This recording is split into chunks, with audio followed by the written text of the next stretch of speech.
masih ada sisa kewajiban Jiwasraya kepada DPPK Jiwasraya menjadi hak para pensiunan Jiwasraya yang belum juga ada titik terangnya kapan akan dilunasi sebesar 100% oleh Direksi Jiwasraya, sehingga kami melalui Komisi 6 DPR RI sangat mengharapkan bantuan agar dapat menjadi perhatian para pihak, karena ini sesuai dengan yang diatur dalam P2SK maupun POJK.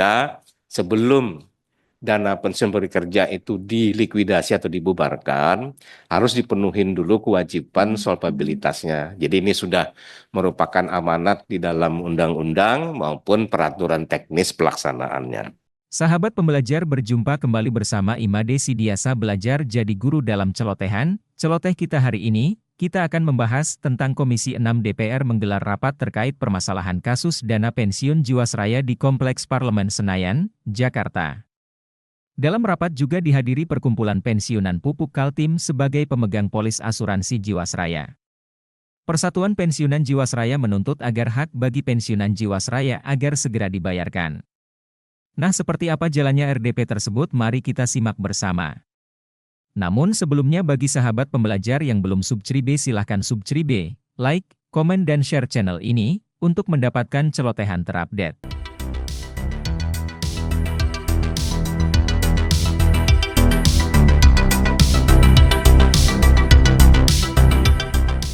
Kami hormati pimpinan Komisi 6 DPR RI beserta yang terhormat seluruh anggota Komisi 6 DPR RI. Pertama-tama kami menyampaikan ucapan terima kasih dan penghargaan setingginya kepada Bapak Ibu yang terhormat yang telah memberikan kesempatan kepada kami,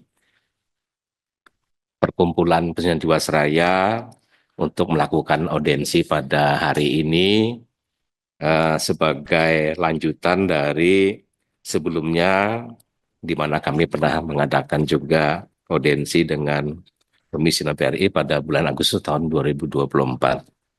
Jangan lupa like, comment, share, and subscribe. Bye-bye. Kami ingin menyampaikan permasalahan apa yang sedang kami hadapi. Yang pertama, bahwa pemerintah melalui Otoritas Jasa Keuangan telah menjatuhkan sanksi pembatasan usaha atau PKU kepada PT Jiwasraya sesuai dengan pengumuman OJK nomor Peng 3 garing PD. Pak, mohon maaf agak didekatkan itu mic-nya. Nah, biar wartawan juga dengar, seluruh Indonesia biar dengar juga.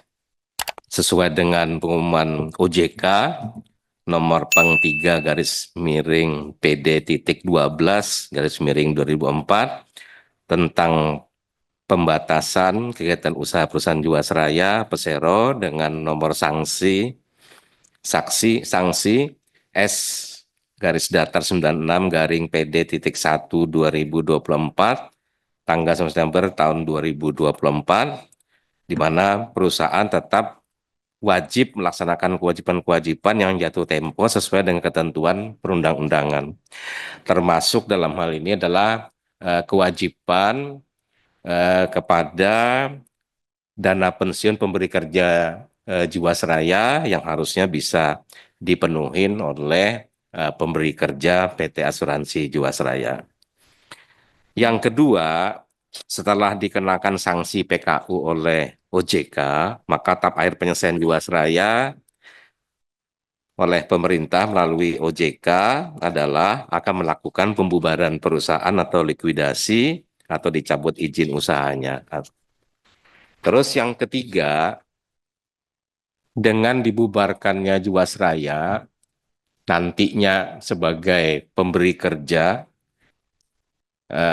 dan sebagai pendiri dana pensiun pemberi kerja Jiwasraya, di mana sesuai dengan Undang-Undang P2SK nomor 4 tahun 2003, terus POJK nomor 27 tahun 2003, POJK nomor 35 2024, di mana Direksi Jiwasraya seharusnya bertanggung jawab memenuhi dulu kewajiban solvabilitasnya kepada DPPK Jiwasraya sebelum Jiwasraya dana pensiun pemberi kerja Jiwasraya dilikuidasi, ya, sesuai dengan perhitungan aturia pada saat likuidasi itu akan dilakukan.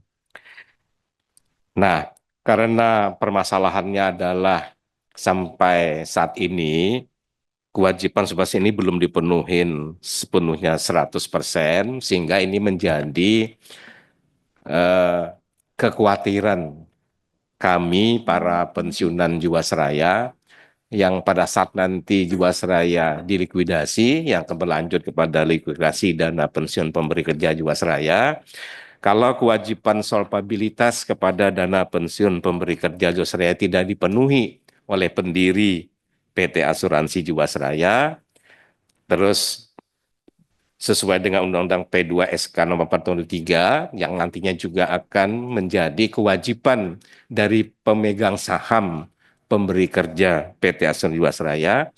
Kalau tidak dipenuhi, maka nasib para pensiunan beserta dengan anggota keluarganya yang sekarang ini berjumlah ada 7.000 kurang lebih, para pensiunan dan anggota keluarganya yang sangat menggantungkan kesinambungan untuk dia menyambung hidup itu dari manfaat pensiun bulanan yang diterimanya. Jadi ini yang menjadi kekhawatiran kami para pensiunan yang sudah kami sampaikan kepada para pihak. Terus berikutnya, permasalahan ini sejak tahun 2002 telah kami sampaikan melalui surat kepada berbagai pihak, baik kepada Presiden Republik Indonesia, OJK RI, Kementerian BUMN, BPKP, Komisi 6 DPR RI, Ombudsman Republik Indonesia. Terakhir tanggal 2 Agustus 2024 kami diterima dalam rapat dengan pendapat umum dengan Komisi 6 DPR RI menyampaikan aspirasi para pensiunan Jiwasraya. Namun sampai saat ini belum juga ada kejelasan kapan pemberi kerja, dalam hal ini adalah Direksi Jiwasraya, akan melunasi kewajiban sebenarnya 100% kepada dana pensiun Jiwasraya yang menjadi hak para pensiunan Jiwasraya melalui dana pensiun pemberi kerja Jiwasraya.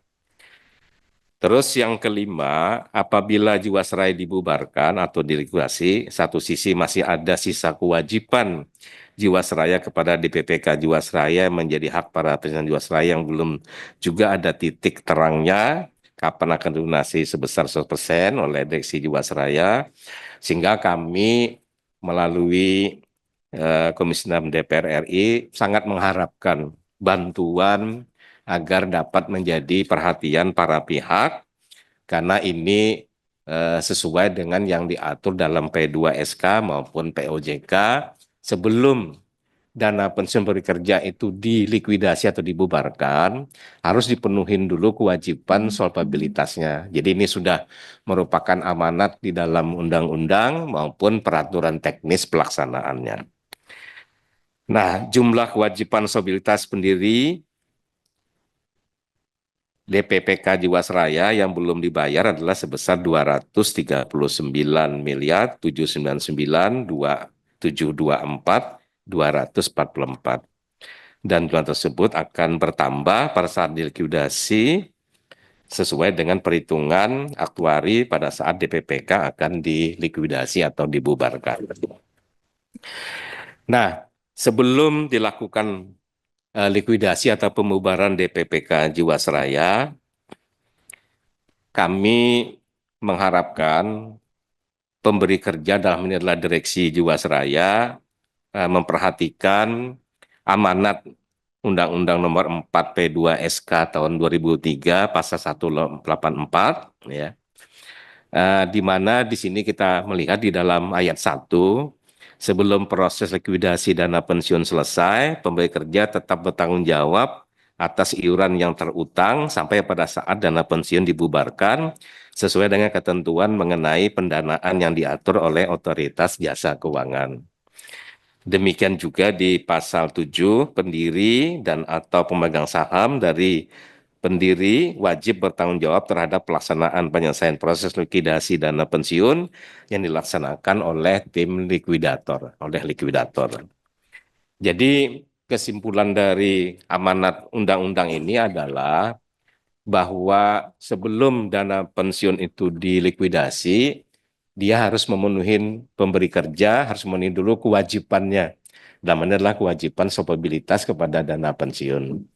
Dan kalau pemberi kerja tidak memenuhi, maka pemegang saham pemberi kerja mempunyai kewajiban untuk memenuhi kewajiban solvabilitas DPPK atau dana pensiun pemberi kerja sebelum DPPK tersebut dilikuidasi atau dibubarkan.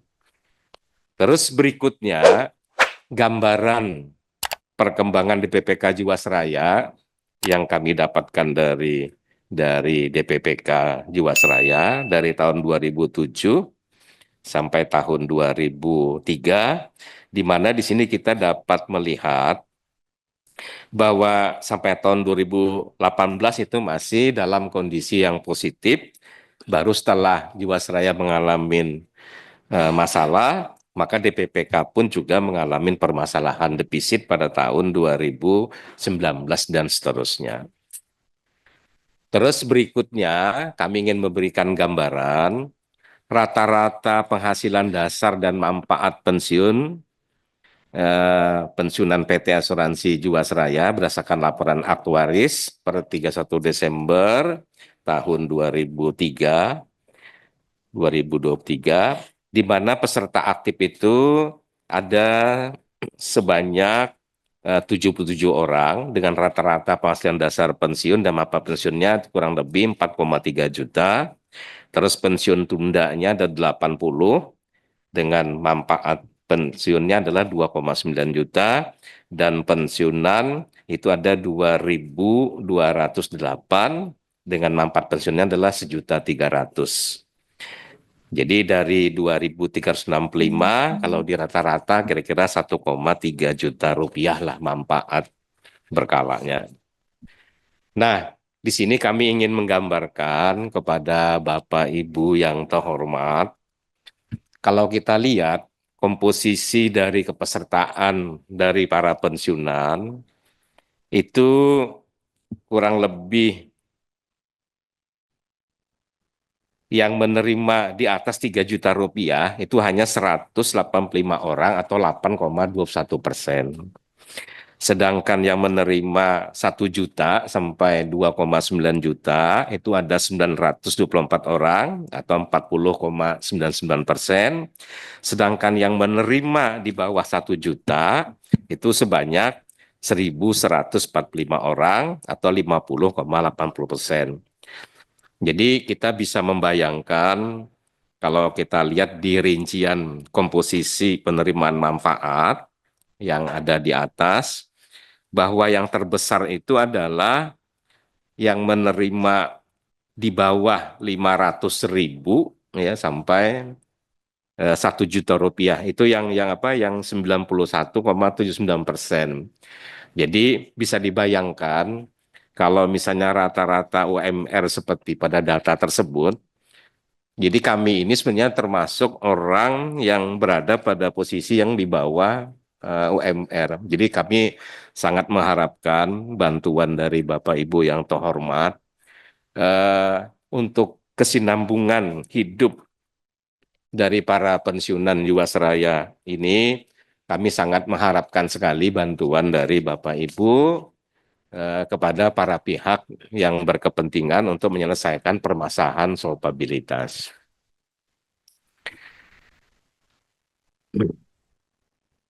Terus berikutnya, tadi dari 2069 orang atau 91,9% tadi yang berada di bawah dari UMR tadi, itu rinciannya adalah seperti ini. Jadi yang menerima 3 juta ke atas itu hanya 185 orang, 1 juta sampai 2,9 ya. Itu Oh, total itu Pak ya? Pak, Rata-ratanya Sini, nih sini. Pak. Ya. itu totalnya itu ya? Totalnya ya, totalnya. 2.254 ya, di mana pensiun hari tuanya itu ada 1.515, pensiun jandanya ada 693, dan pensiun yatimnya ada 46 orang dengan komposisi dari 2.254. Nah, sehingga kami sangat mengharapkan yang 7.000 ini ya, mengharapkan bahwa dari jumlah pensiunan yang tadi beserta dengan anggota keluarganya, yaitu istri dan anak, itu ada kurang lebih 7.000 Pak pada saat ini Pak, yang mereka sangat mengharapkan uluran tangan dan kebaikan dari bantuan Bapak Ibu untuk mereka bisa menyambung hidup Pak dari manfaat pensiunan ini Pak. Sehingga kami sangat mengetuk hati Bapak Ibu untuk membantu para pensiunan kami yang berada di seluruh Indonesia. Ya. Nah, dalam kesempatan ini kami juga ingin menyampaikan pernyataan sikap dari para pensiunan Jiwasraya secara nasional yang kami terima melalui surat yang disampaikan kepada mereka, kepada kami, maupun yang datang kepada kami. Yang pertama adalah agar para pihak yang berkepentingan, baik dari Otoritas Jasa Keuangan Republik Indonesia, Kementerian BUMN selaku pemegang saham pendiri Dana Pensiun Pemberi Kerja Jiwasraya, Direksi Jiwasraya selaku pemberi kerja Dana Pensiun Pemberi Kerja Jiwasraya, sebelum dana pensiun ini dibubarkan atau dilikuidasi, agar dapat memenuhi kewajiban sopabilasnya kepada Dana Pensiun Pemberi Kerja Jiwasraya. Ini sesuai dengan amanat yang ditetapkan di dalam Undang-Undang P2SK dan aturan POJK yang mengatur tentang likuidasi dana pensiun. Karena kami sangat mengharapkan, karena dengan kondisi yang sangat memprihatinkan tersebut, kami sangat mengharapkan uluran tangan dari Bapak Ibu yang terhormat untuk kesinambungan kehidupan para pensiunan. Yang kedua, Direksi Jiwasraya selaku pendiri DPP Jiwasraya agar bertanggung jawab sesuai dengan ketentuan perundang-undangan yang berlaku untuk melunasi seluruh kewajiban solidaritasnya kepada Jiwasraya, pada DPPK Jiwasraya yang sudah menjadi hak para pensiunan Jiwasraya, karena para pensiunan ini pada saat dia aktif bekerja di Jiwasraya sampai memasukin usia pensiun, kan gajinya sudah dipotong Pak, untuk memenuhi semua kewajiban kami sebagai penerima manfaat pensiun. Sehingga pada saat kami pensiun, tentunya kami kan tinggal menerima hak kami yang seharusnya dipenuhi oleh pemberi kerja melalui Dana Pensiun Pemberi Kerja Jiwasraya. Terus yang ketiga, uang pensiun akan tetap dibayarkan setiap bulan kepada para pensiunan Jiwasraya selama seumur hidup, karena kami para pensiunan Jiwasraya sudah memenuhi kewajiban membayar iuran pada saat masih aktif bekerja, dengan harapan akan memperoleh keberlangsungan penghasilan seumur hidup di saat memasukin usia pensiun. Jadi karena kami sudah memenuhi semua kewajiban kami pada waktu kami masih aktif dipotong gaji setiap bulan, tentunya ini menjadi sesuatu hal yang menjadi hak kami untuk menerima manfaat yang seharusnya dipenuhi oleh Dana Pensiun Pemberi Kerja Jiwasraya. Terus yang keempat, selama proses pembubaran likuidasi Jiwasraya dan DPPK Jiwasraya, kami meminta agar uang pensiun tetap dibayarkan setiap bulan dan berjalan sebagaimana biasanya. 5, apabila tuntutan kami tidak dipenuhi, maka kami siap melakukan unjuk rasa di depan Istana Presiden maupun kantor Kementerian BUMN untuk menyampaikan aspirasi dari seluruh para pensiunan yang kami rencanakan itu pada tanggal 4 Februari tahun 2025. Sehingga kami sangat mengharapkan uluran tangan dan kebaikan hati dari Bapak Ibu yang terhormat untuk membantu kami untuk kesinambungan hidup para pensiunan yang dari data tadi Bapak Ibu dapat membayangkan sangat-sangat memprihatinkan. Di mana kalau kita lihat yang menerima mendekatin UMR itu kan hanya kurang lebih 7,32%, sedangkan yang lainnya itu kan sangat di bawah, ya kan? Bisa dibayangkan dengan pensiunan yang tidak begitu besar, mereka harus hidup dengan cara itu gitu.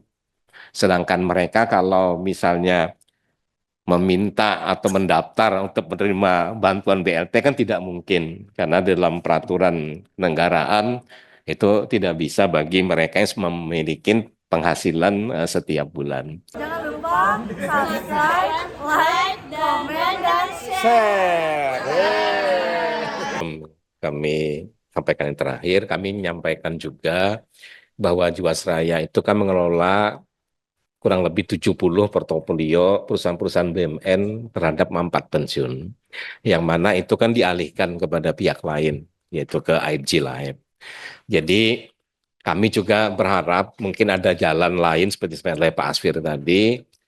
Kalau seandainya kami juga dialihkan, kami juga sangat setuju, Pak, sebagai salah satu alternatif penyelesaian nasib kesinambungan dari para pensiunan ini.